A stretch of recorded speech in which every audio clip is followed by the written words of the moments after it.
Sauriez-vous vous souvenir de l'usage que vous avez fait avant-hier de vos machines? À qui vous avez envoyé un message? Ce que vous lui avez écrit? Quel site vous avez consulté? Quelle vidéo vous avez regardé? Combien de temps vous avez passé sur votre cellulaire portatif?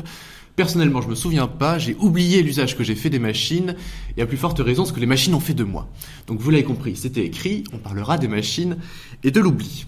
Mais d'abord, de quoi parle-t-on vraiment?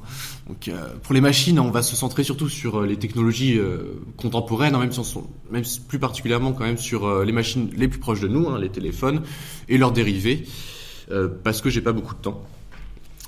Donc, on pourra reprendre une distinction qu'établit Hannah Arendt entre l'outil et la machine. Donc, l'outil qui procède certes souvent de machine, mais l'outil qui en lui-même, qui n'est qu'une extension du corps de l'être humain, et la machine qui, elle, au contraire, est une instance s'imposant à celui l'ayant créée.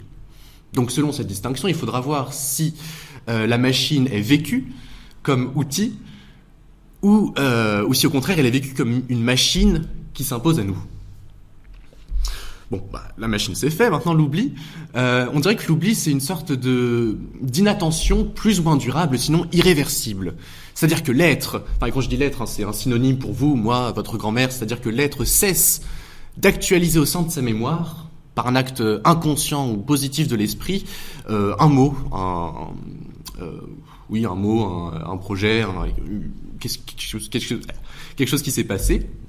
Donc, un contenu spécifique se néantise au sein d'une mémoire qui a cessé de, ou qui ne peut plus, rappeler ce contenu à elle. En gros, il y a oubli quand la mémoire ne se souvient plus.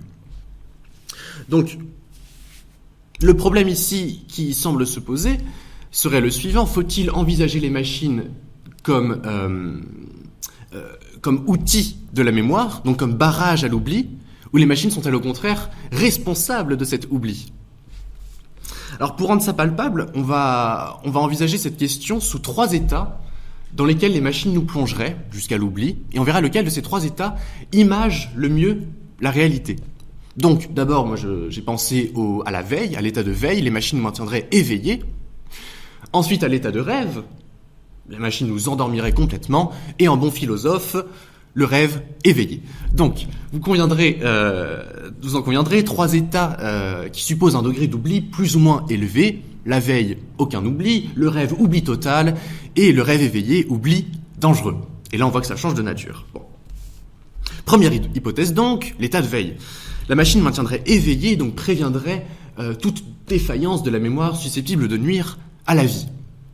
La mémoire n'étant pas infaillible, la machine serait celle qui préviendrait l'oubli. On peut d'abord songer à la pensée prise en elle-même. Platon, par l'intermédiaire de Socrate dans le Phèdre, critique l'écriture sous prétexte qu'elle calcifie la pensée. C'est-à-dire une pensée écrite ne pourrait pas être modifiée et dès lors n'épouserait pas son propre flux. Bon.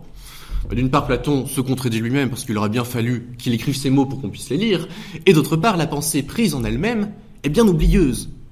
C'est-à-dire qu'en voulant développer une pensée complexe, on ne peut pas faire l'économie de s'assurer que cette pensée n'est pas en train de se perdre. C'est-à-dire qu'en voulant aller vers l'avenir immédiat de la réflexion, et s'assurer de la rigueur de cette réflexion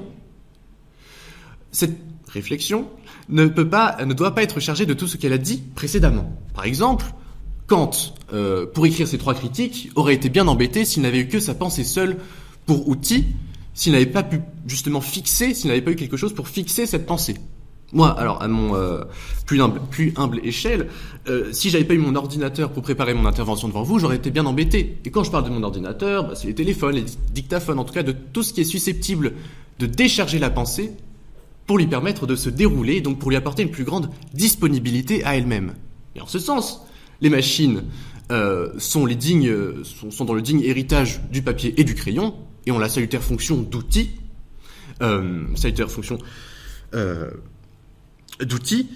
que l'on définissait selon les mots de Arendt comme une extension de ma puissance. Dès lors, par les machines, la mémoire est augmentée, la pensée aussi par la même occasion, et l'oubli semble être écarté. Donc on est complètement éveillé à soi-même par la pensée qui est complètement libre de se développer parce qu'elle sait qu'il y a quelque chose qui l'inscrit derrière elle. On a envisagé ici l'être à soi, c'est-à-dire l'être à soi donc, par rapport à la pensée prise en elle-même. On peut maintenant envisager l'être à l'autre, sous le prisme, du coup, de la veille des machines qui nous maintiendraient éveillés.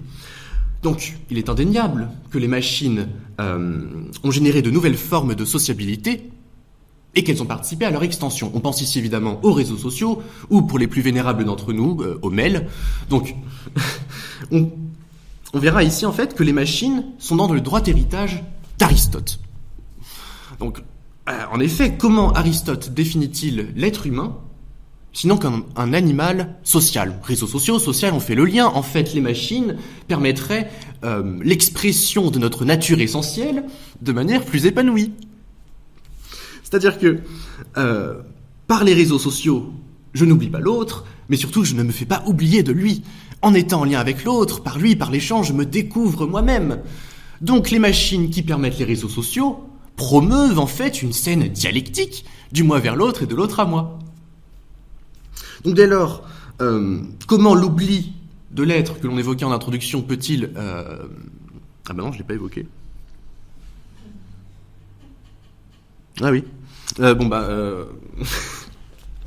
On parlait d'un oubli de l'être.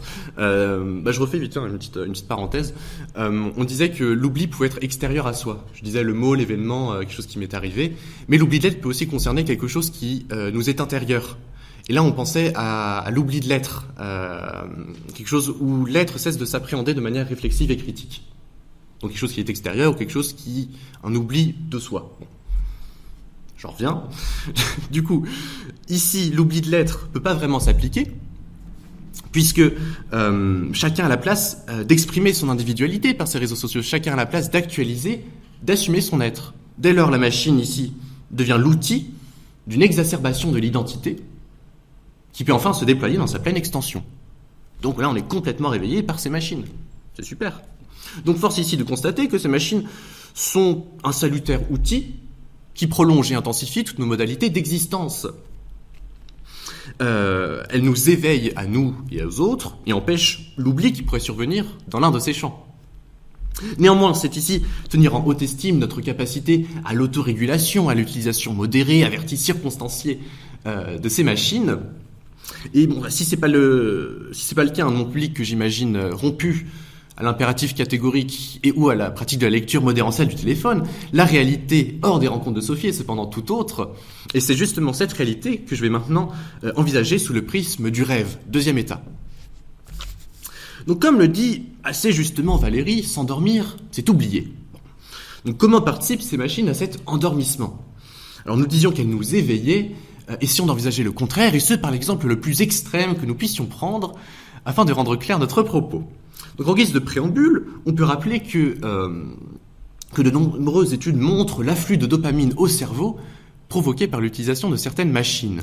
Donc certes les téléphones, mais peut-être aussi et surtout les machines propres et explicitement conçues à cette fin à provoquer la jouissance sexuelle. Bon. Donc que se passe-t-il lors de l'utilisation de telles machines, d'un point de vue philosophique? On dirait que par un double mouvement inverse. Le corps se rend, par le plaisir suprême, pourrait-on dire, absolument présent à lui-même, en annihilant toute pensée. C'est-à-dire qu'il y a une sorte d'adéquation totale de l'être corporel à soi, il se sent absolument, tout en cessant de sentir quelque pensée que ce soit en lui.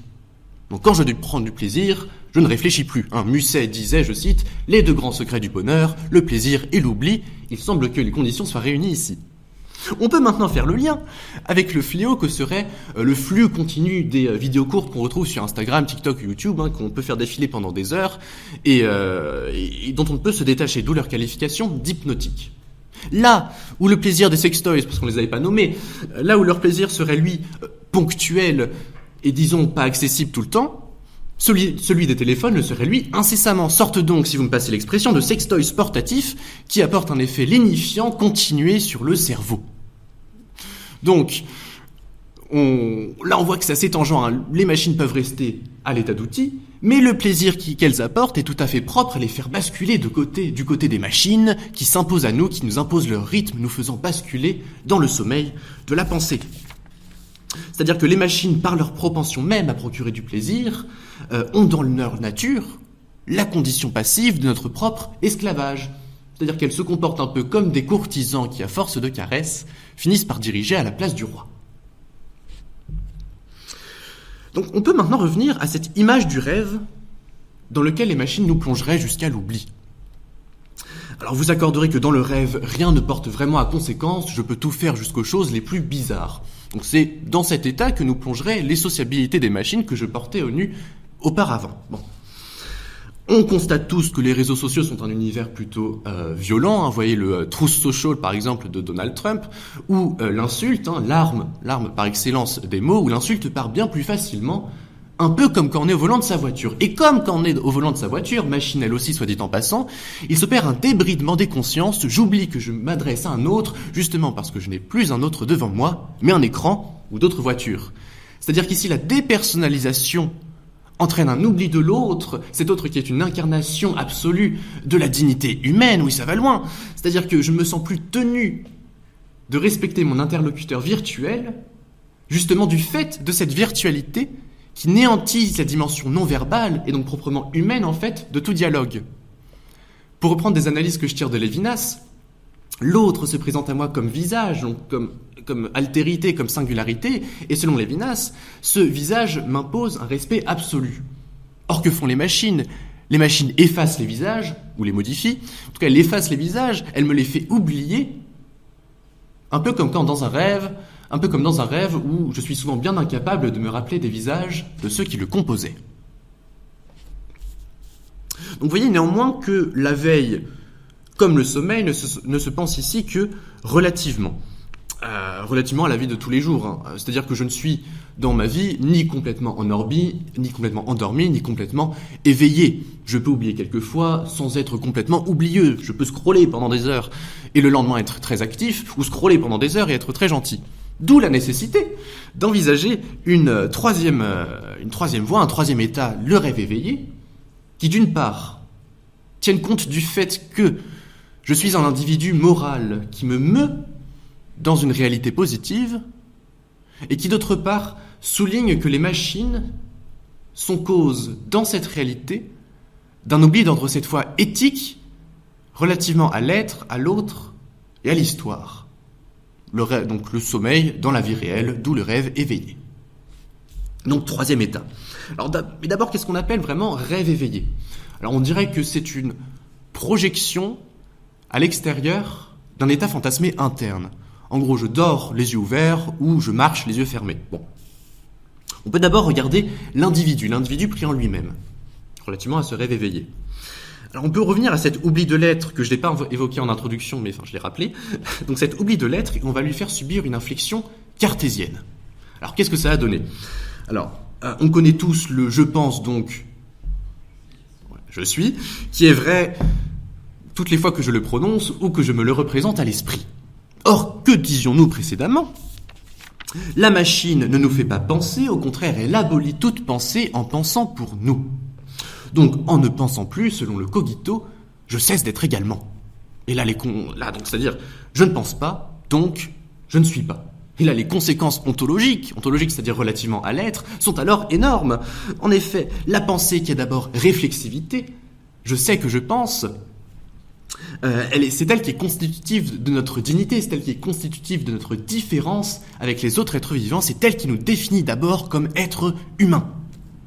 Or ici, je ne pense pas, donc je ne suis pas, entraîne une extériorité au sein de l'immanence ontologique, c'est-à-dire que je suis à moi-même un autre, ou même plus exactement, je n'ai plus de présence à moi-même, je ne suis plus rien.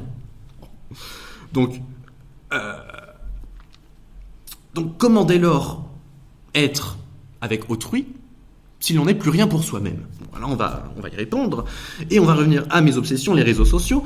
La sociabilité que ces réseaux sociaux permettent serait en fait moins proche de la pluralité des jeux que d'un « on » indéterminé.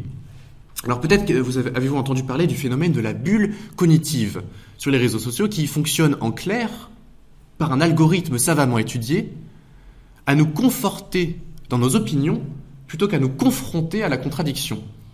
C'est-à-dire qu'au lieu de plein de jeux qui penseraient plein de choses différentes de manière raisonnée, étayée, différenciée, il n'y aurait plus qu'un « on » qui pense vaguement un truc et un peu fade parce qu'il pense comme nous.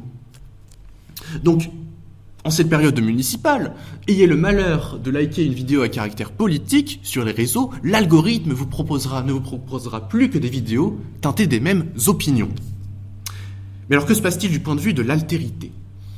Je ne suis plus confronté à autrui en tant que radicalement autre que moi, mais à des autres moi-même, à des alter-égaux qui pensent comme moi.